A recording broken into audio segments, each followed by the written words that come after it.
Ladies and gentlemen, welcome. On today's episode, we will be focusing our attention on equilibrium of forces. Let your daily routine be the launchpad for success. Have you heard of equilibrium of forces before? Have you heard of equality before? Have you heard of equal before? Have you heard of stability before? These are synonyms to the word equilibrium. Number one, a book resting on a table. The book is in a static equilibrium because the net force acting on it is zero. The force of gravity pulling the book down is balanced by the normal force of the table pushing up on the book. Have you heard of a car moving at a constant speed on a straight line or a straight road? The car is in a dynamic equilibrium because the net force acting on it is zero. The force of the engine pushing the car forward is balanced by the force of air resistance and rolling friction. Number three, have you heard of a bridge standing upright? The bridge is in a static equilibrium because the net force acting on it is zero and the net torque acting on it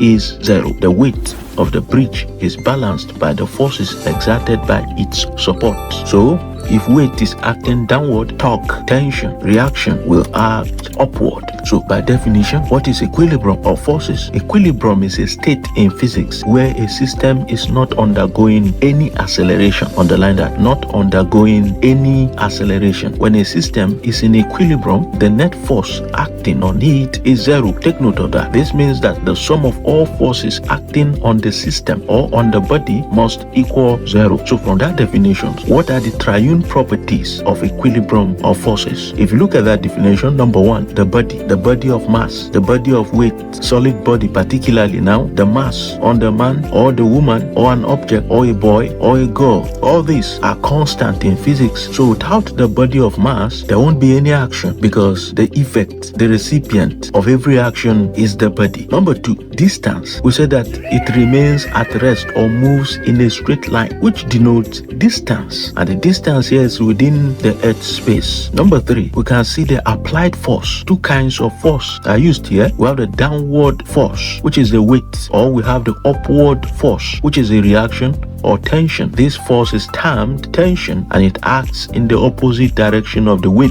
Underline that. That is towards the upward direction. So what are the applications of equilibrium of forces? If you look at it, this concept is fundamental to many areas of physics. This include statics, the study of objects at rest. Equilibrium of forces is very important. Number two, we have dynamics, the study of equilibrium on objects in motion. Keep them in motion constantly. Then we have structural engineering. The design of structures that can withstand forces without collapsing is based or hinged on equilibrium. Then we have fluid mechanics, the study of the behavior of fluids. All these are the effects of equilibrium. Then thermodynamics, the study of heat and energy. In conclusion, we can see that the concept of equilibrium is a fundamental principle in physics that has many applications in various fields. When you understand the conditions for equilibrium, you can analyze the behavior of systems and design structures that are stable and safe. Underline that.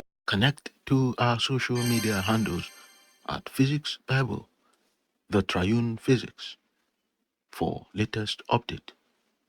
Thanks for joining us. Stay equipped. Stay liquid.